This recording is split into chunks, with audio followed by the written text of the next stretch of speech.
Of Minnesota sports flowing in their veins. Mackey and Judd on SKOR North and SKORNorth.com. Welcome in to daily Minnesota sports, entertainment, speculation, therapy, whatever you need from us. We are here for you on Mackey and Judd. I'm just going to dive into this here with you guys.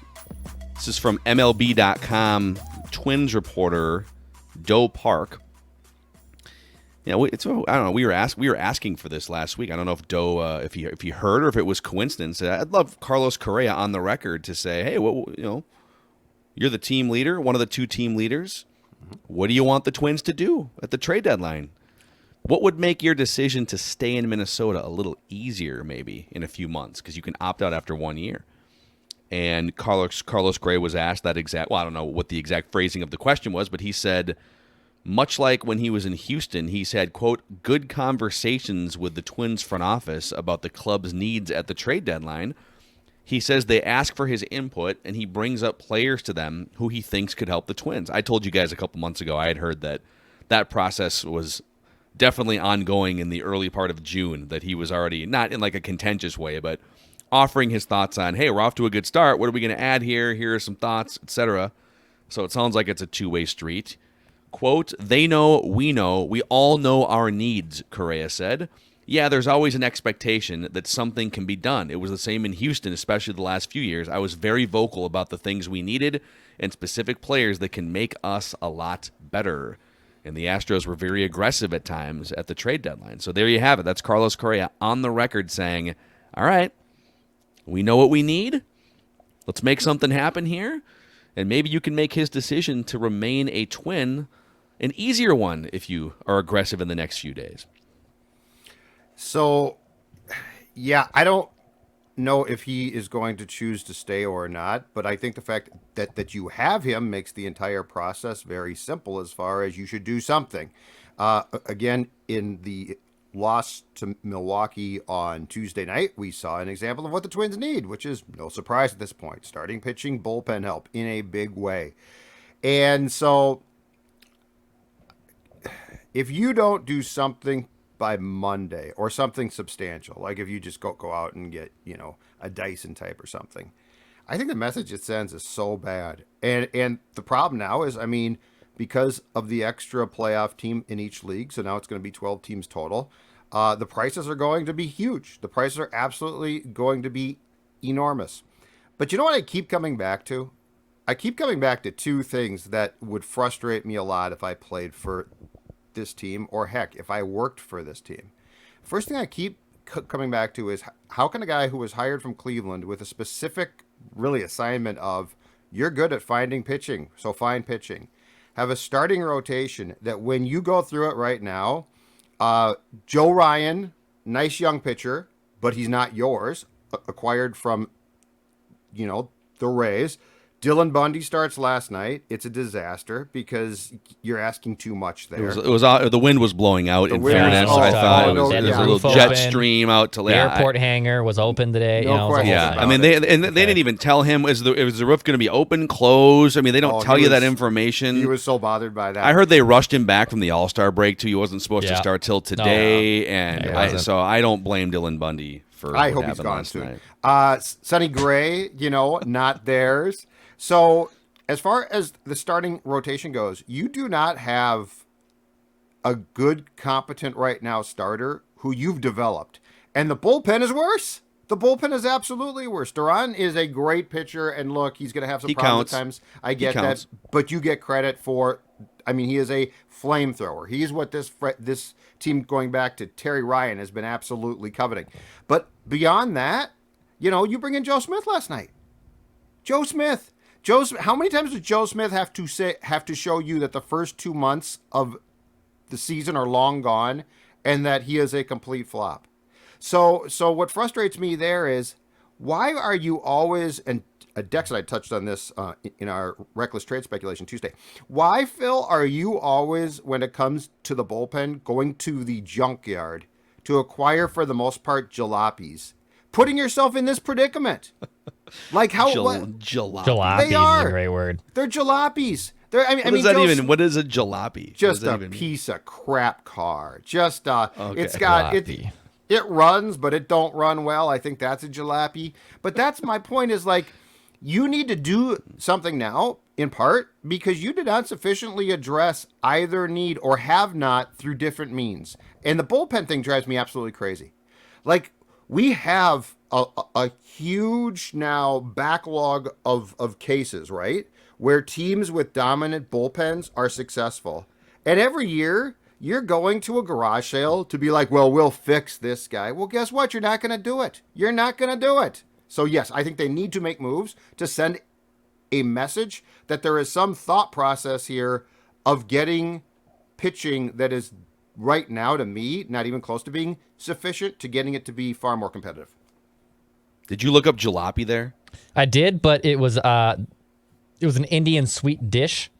So either I don't know how you spell jalopy, Judd Zolgad. Hold on, I'll But see if I can find jalopy, it. well, that's jalopy. I don't know what jalopy. I don't know how to spell that. But Trust I'm me pretty on sure it's jalopy. not. A jalopy Just is trust not, Okay, I'll Just try. All right, trust Benil. Judd. We'll jalopy. do. Yeah. So that's my problem. So okay, so I think the conundrum they face here is you're trying to your starting rotation's kind of thin. Let's say that we trust Joe Ryan and Sonny Gray enough, right? Those guys have been rock solid starting pitchers. Neither one of them is a Max Scherzer, but like they're both. I think you can trust them in a 3-game playoff series. Those are two of your starters. It would be really nice to have a third guy in there too, so you can not have to be pulling from the scrap heap or start Chris Archer in a game where you know it's going to be a bullpen game. I've seen some people actually suggest, listen, if Chris Archer is only going to be trustworthy for 15 to 18 batters anyways, couldn't he be a guy who throws a little harder in 2-inning spurts out of the bullpen? He's been a starter his entire career. He's 33 years old. He'd have to sign off on this. But those are, as you make trades around the deadline and kind of prep this thing for a 2-month stretch run, those are questions I would ask.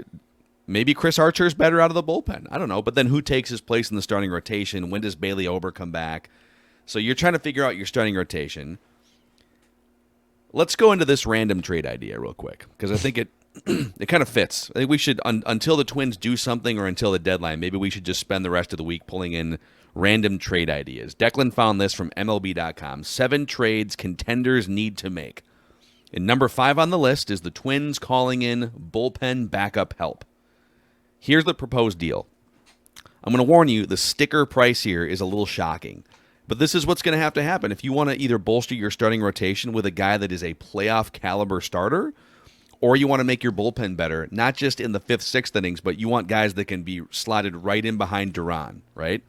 You're going to have to pay something to get something. Mm-hmm. And so the MLB.com proposed deal is the Twins would call the Chicago Cubs, and they would acquire veteran right-handed reliever David Robertson, and not young, because this other guy is 28 years old, but fairly inexperienced, but lights out this season reliever Scott Efros.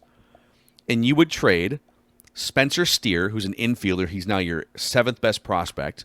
Matt Wallner, who's now your 8th best prospect. He's an outfielder. And those two guys are just lights out, tearing the cover off the ball this season. And then you would trade 2 right-handed pitchers, Cole Sands, who's 14th on your prospect list, and Blaine Enlow, who's 17th. So you would trade 2 top 10 prospects and then 2 more top 15-ish, 17-ish prospects for 2 relievers. And I think David Robertson, who most people remember from the Yankees and the White Sox, he was a really good closer for like 3 or 4 years. He's now 37 years old, and he's coming off multiple injury and non-productive seasons, but he has a 1.83 earned run average this year, 11 strikeouts per 9. He's basically gone back to the old David Robertson. He is a free agent after the year, so you'd be renting him for 2 months. The other guy is Scott Efros, who I'm not going to pretend to have seen pitch at all because he plays for the Cubs and he just was called up last year for the first time, but he leads the major leagues in appearances this year. He has a 2.72 earned run average, a 2.03 FIP, which is essentially your expected ERA based on the things you can control, and almost 11 strikeouts per 9 innings in kind of a setup role for the Cubs. He's under team control through 2027, so you would have him in your bullpen He's 28 years old, so he's not very young. But like you'd have a renter reliever in David Robertson, and then Scott Efros, who could just be in your bullpen for a number of years. But you'd give up 4 of your top 20 prospects to make that happen, and you wouldn't be adding a starting pitcher. What do you guys think? I would do it. I think you have to do this trade. 2 reasons. Number one, I just think the way the Twins are constructing their pitching staff is it doesn't matter really if it's Sonny Gray or Joe Ryan or Dylan Bundy. They will be yanked by the 3rd time through the order. They just will. So the way baseball is trending right now is having more super bullpens. The Brewers now legitimately have a pretty good starting rotation, but Craig Counsell started doing this like 3-4 years ago when they made a run against the Dodgers in the NLCS, where he was like pulling their starters after 3 innings, or even doing bullpen games, putting Josh Hader in the 5th inning because there was a high leverage situation in the middle of the lineup. You need legitimate bullpen arms. And David Robertson, 37 years old, at one point was one of the best setup men in baseball with the Yankees and the White Sox. It's bounced back, and honestly, he's been great. His fastball still is lively. His whiff rate is still pretty good. Scott Efros, though, is probably the main key here, though, because if you're trading numerous prospects for a rental 37-year-old reliever, like, I'm out on that idea. But Efros, actually, it's been pretty damn good, too. His control grade is great. His chase rate is great. He gets a lot of outs. He's a sidearmer. He throws a sinker. Doesn't really throw much fastballs. He's kind of a junk ball thrower, but he's hard to hit. So if you can improve your pitching staff by doing this, you have to do it. And if you also aren't giving up a top five prospect with this, well, I think it makes sense. I think this is the price you're going to have to pay to improve your pitching staff, and I would do this trade. I think it makes a lot of sense to do it. So the sticker shock, to your point, Phil, is enormous. Like this price seems absolutely huge to pay, but that being said, it's also because of timing. It's also because there's extra playoff teams now. And it's, you basically were trying to cut corners on your bullpen previously, and so there's a price to pay.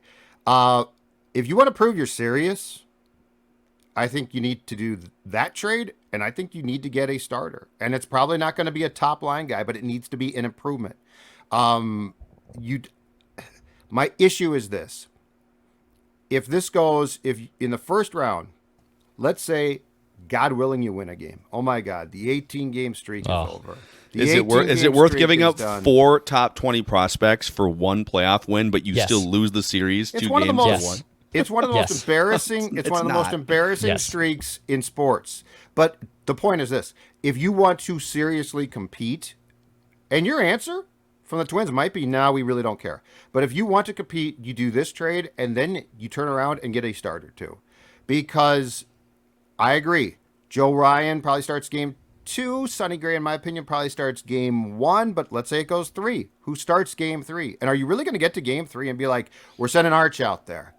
Okay, how's that going to work? Oh, we got Arch going, and then you're gonna bring in your bullpen, and so anyway, my point is, if you want to seriously be competitive in a playoff field, I think that you also need to do a trade for a starting pitcher as well. And look, the reality of that statement is, it might be a Jose Quintana, it might be a guy like that.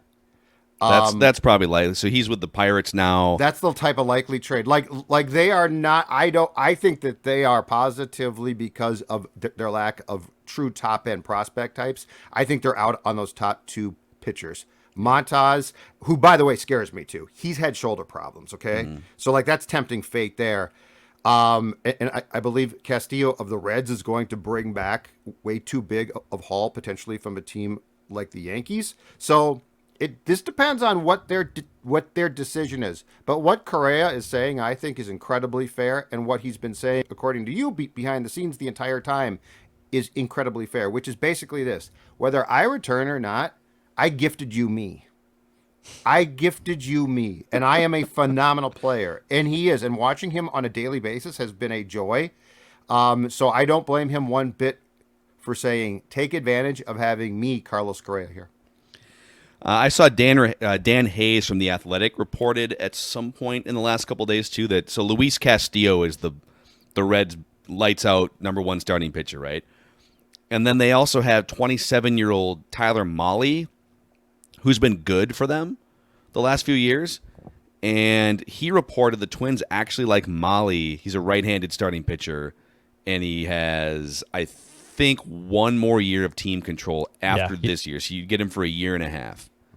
that they like him better, which I don't know that I agree with that. I don't think he's on the same level, but that's another one to watch here going into the next week or so. If everyone is fixated on Luis Castillo, who is one of the best starting pitchers in the National League, that could the Twins come in and swoop in for the number 2 starter with the Reds? So that's another name. I'm kind of with you guys. I don't think they've got the prospect clout to land one of these top 2 starting pitchers. I think the Yankees might get one of them as they look to bolster a World Series run for the first time since 2009. Yep. And so who's on that second tier? And, I just don't know if you wind up with a couple right-handed relievers that are kind of, you slot them into the 7th, 8th inning area, and then you wind up with a number 3 starter, does that move the needle enough? And you're probably going to have to give up 3 or 4 of your top 15 prospects to make that happen. Does that move the needle enough this year? Or does it need to be more? But I don't know what other choice you have. That's I feel exactly like what I was you gonna say. have to try. You almost have to just do it and cross your fingers, right? And what frustrates me, though, is, Falvey took this job in October of 2016, so it's been a long time. What frustrates me is this, especially the bullpen really gets me, which is you've been cutting corners thinking that you could outsmart the system for how long now? And it doesn't work. It's not working. Like Declan said, these lights out bullpens aren't new. Kansas City had one, 2015, 2014? Like it's very clear what the formula is, and you're not going to work around that by saying, yeah, but we saw a small flaw in Joe Smith, and he's only 74. We'll fix him. Like, you're not going to fix that. And I think that it's incredibly frustrating because, you know what? If you needed one starter, like let's say your bullpen was good and you were short, I'd be like, okay, that's not great, but lots of teams have that problem. But you are going to have to do some serious surgical repair if you want to compete on both ends of your pitching. And at least the bullpen to me is because you're convinced that you can work around a system that it's been proven you probably can't. You need arm. I mean, Duran, right? He is the poster child for what you need, that type of guy. I don't understand how you watch him, Phil, and then come back and say, oh, but around him, the Duffinator's back. The Duffinator. The Duffinator's The kiss of back. death was laid on from Smalley yesterday on Duffy after being great for the last God. 2 months, and then was Tyler Duffy from the first month of the season last night. I thought the pitching coach made a great appearance last night too. Yeah, Phil It was Mackey. a very Phil well timed. Mackey on the mound. Poor Pete looks way more consistently concerned about life than Phil does. Pete doesn't look good. Like Wes was a spitball little guy, right? He jogged I don't out think to- Pete didn't sign up to be the major league pitching coach. He was going to just kind of slide in there as an underling, and now it's all right, guy. This is a playoff run, and it's all on your plate now. I just like the fact that our guy Roy has now anointed Phil Mackey Twins pitching coach. I love it. Well, Roy was one of our favorite guests for years and Great years guy. on our old radio show, so I can see why I would still be top of mind when thinking about great baseball The minds. humbleness of Phil Mackey is very impressive. Hey, Judd, is your dog Stella in the Hold area on. here? Can you grab her for a second? Stella, Got to come talk here. to Stella because Maya Mackey, my little 3-year-old Chihuahua Terrier mix, loves her Nutrisource chicken and rice food. I mean, if you're watching on YouTube right now, look at how happy she is. This is a slow motion video of her up on her 2 back legs as I walk over slowly with a half cup of Nutrisource chicken and rice food. 3rd generation, family owned, operating out of Perham, Minnesota. Go to NutrisourcePetFoods.com to find a retailer Look at this. near you. And Judd has the goods. I've got Okay. the goods. I've Find got the someone goods. that looks at you the way Stella looks look at at this. those Nutrisource Okay. treats. Oh. Look at these things. This thing is a bag of goodness. Now watch this. Stellies, now just be calm here. Oh And my I'm gosh. going to get you. Judd I'm puts a going- handful in his own mouth. Yeah. Oh, no. I'm gonna feed you a few of these treats, and it's going to be absolutely. Who's a delicious. good girl? Girl, can just Look- open the bag. Look It's at how Judd proof. patient she is. She's like, Dad, it's not that hard to open the bag. Come on, Why Daddy. can I not get the bag open? Here's the bag. Now watch this. Now watch this. Look at this. Now, Stellies. Oh, Look at, Oh, look at Look at such a good Look girl. at that, huh? Is this not? Nutrisource treats, pet foods, the official pet food and treats of the Mackie and Judd pups. Nutrisource petfoods.com to find a retailer near you. You'll go happy. It's the Nutrisource dance. She's doing the Nutrisource dance. Everyone's doing it. Everyone. Oh, it's Father-daughter dance. Also, a shout out to our friends. Thank you, Stella. Oh, who's a good girl. Loving those treats. A shout out to our friends also at Federated Mutual Insurance Company. The annual Federated Challenge just happened this week, and with all of the different partners and luminaries around the Twin Cities, $4 million raised. $4 million raised for Big Brothers Big Sisters. So if you're interested in finding out more about how you can get involved helping children facing adversity, federatedchallenge.org is the place to go.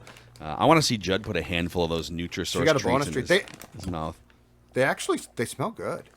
Now, I'm not going to do it. I'm not going to lie. But they smell good. Training treats can be used for daddy as well, I think is what we're finding out. All right, before we get to write that down predictions today, I do have just another question for you guys. Miguel Sano came back to the lineup last night. He flew out to the warning track, and then I believe he struck out. I wasn't glued to the game last night. You're correct. And then they pulled him from the game for a pinch hitter who also happens to be the American League batting champion as of right now. So my question to you is, can we make some ground rules for Miguel Sano's return to the Twins? And ground rule number one being, at no point whatsoever, even against a left-handed starting pitcher, should he ever replace Luis Arraez in the starting lineup. Ever. And I know that Luis Arraez is struggling against... It's weird because he's the best hitter in baseball. Right. From an average perspective, but it's almost all against right-handed pitching. But I still don't ever want to see Miguel Sano replace Luis Arraez in the starting lineup. Rule number one. I agree completely. And here's the problem that I saw. And again, this is where the Twins don't get it. I understand it's Miguel, and I understand he was a prospect for a long time, and he was an all-star at one point, and I understand everything. There's a certain baggage that goes along with him and his name that is far more cumbersome than the majority of baseball players. That being said, Phil, the more I look at this entire thing, it makes no sense. Because he's here. If he's here, he needs to play. But you just said it. Where is he going to play? I mean, Miranda is playing great. In fact, I would tell Miguel, watch Miranda. Watch that guy's approach. And that's what you could have been. But you're not going to be. And I'm going to come back to this. And I ranted to Dex about the same thing on Tuesday. Gilberto Celestino is not great at the plate, but he is your most competent center field backup to a guy whose knee can flare up at any point and who you don't want to play a ton. And right now, you're basically saying, we'll just get by with Nick Gordon. There is no, the more I've examined this, and I understand that this is an inflammatory statement to a certain point, there is no room for patience, and Sano is all about patience. If his contract was not up, I would say this is really tough because, you know, he's going to be back next, but he's not going to be back. And you have to win now. And you have to give yourself the best chance to win in a smart way. And saying, well, occasionally he might get hot, or he's going to hit some long home runs. I would have DFA'd him immediately because you know what? By Tuesday, you're not going to get a bag of balls, and he doesn't fit what you're trying to do. If you were in last place, I'd say give him a ton of bats. Let's see. Let's play ball with him. But there is clearly, and I mean, he deserved to be pinch hit for last night.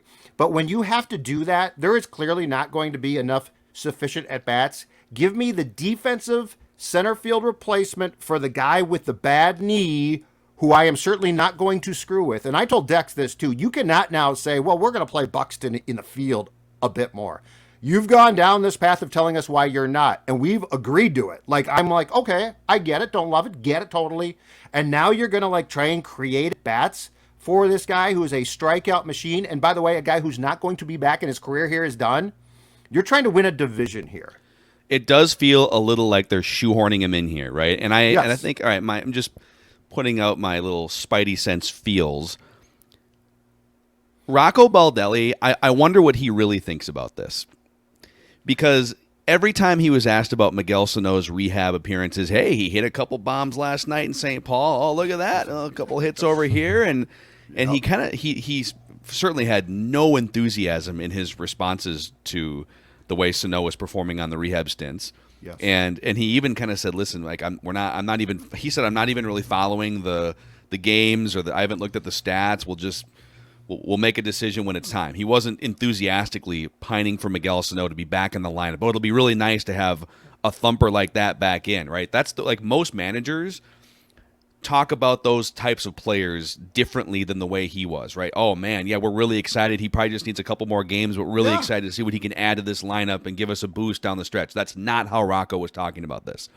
And then Sano gets back in, and I get that a lot of Rocco's decisions are driven by the front office, and so I'm sure it was suggested that, hey, as you're constructing your lineup against the Brewers, Luis Arraez is hitting about 215 off lefties and 370 off righties, so why don't we give Luis a little breather, even though he had a day off yesterday and a day off on Friday and the entire 2 days between the All-Star break and coming back.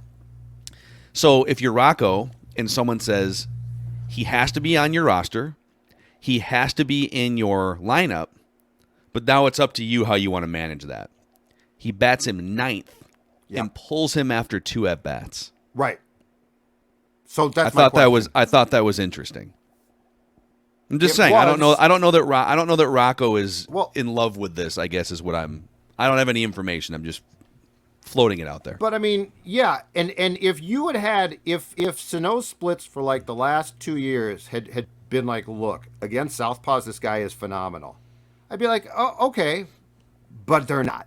So against lefties, he's 2 for 23 this year, which is a small sample size, but last year, he against lefties, his OPS was right around 700, which isn't it's bad. Right. It's not. He batted 230 off lefties last year in a slugging percentage of 364. So he was not very good against. He had, put it this way, 9 extra base hits in 174 trips against lefties last season. So he has not been good against lefties. Here's my question to the Twins as a whole. When it comes to this, what's your point? What are you doing? What are you trying to do? Well, they're hoping he can get. And listen, I'm actually. This is where I disagree with you. I'm curious to see if he can go on one of those custom those famous 3-week Miguel Sano hot stretches where he slugs 1,000 for a 2-week home and road stand or whatever. Like, can he carry this offense for 3 weeks and give you a few extra wins? That's what they're trying to do, and he's shown he can do that at least once a year. And I love that thought, but then the comeback is this: you have to play him a lot. Like, you can't be like, they might, dude, we're gonna spot you. But they, and I think rightfully so, took him out. Look, last night when Milwaukee brought in a right-handed pitcher, they rightfully so took him out. But he's better against righties. That's the weird thing. Well, but he's going to be a spot But Arraez player. is even better against righties. Yet the problem is this: the Twins want the system to work the way that they want without thought to how it's really going to work. And so you need to play him. Now, I think Rocco, it's pretty clear, right? His comeback is, I can't really afford to. I'm trying to win baseball games right now. I mean, no matter what Arraez does in his splits, he brings a level of a professional player to the field that Miguel Sano does not. He puts the ball in play. He might ground out, but the ball's in play. And Phil, as you've pointed out 1,000 times, there are huge advantages to the ball being in play. Mm-hmm. The problem that the Sano thing brings up is this: you are sending a message of patience when you can't afford that. I guarantee you, Carlos Correa would say, "What are we doing here?" Has he earned? I think this is going to sound stupid, but I'll say it anyways. I don't know that he's earned the right to just come back and replace Luis Arraez in the starting lineup. That's what kind of bothered me yesterday. I agree completely with that. No, and look, with him coming back and you losing Celestino, and you now have a worse backup option in Nick Gordon. No matter what, if Bucks is not playing center field, you're going to be downgraded at that position. So no matter if it's Celestino or Nick Gordon, you are going to lose some type of value at center field. That's just the fact. But if Miguel Sano is going to replace someone like Luis Arraez, who, by the way, is hitting this is unheard of. He's hitting 330 on a 1-2 count this year. when it's 1-2 against you as a hitter, you are mostly automatically out. Like there is a small chance of you getting a hit, and this dude can work a count and still find a way to fight off pitches and find a base hit here and there. If it's 1-2 on Miguel Sano, game over, dude. Like that dude's gonna strike out every time. I think this is his final act. I don't believe they're gonna get anything for him at the trade deadline unless they just basically give him away. I think these are the last 2 months of Miguel Sano, and then they'll buy him out of that option when it's the offseason. I think this is the last stanza, basically, of Miguel Sano's career. Yeah. I actually have a Sano prediction and write that down today. Oh. So you have to stay tuned for that. Oh, Judd's got one too? I have a Miguel Sano prediction too. Okay. So, all right, Mackie and Judd here, and we're going to collect ourselves for a brief moment before we dive into our weekly accountability session and write that down predictions while Judd plows a bag of Nutrisource training treats.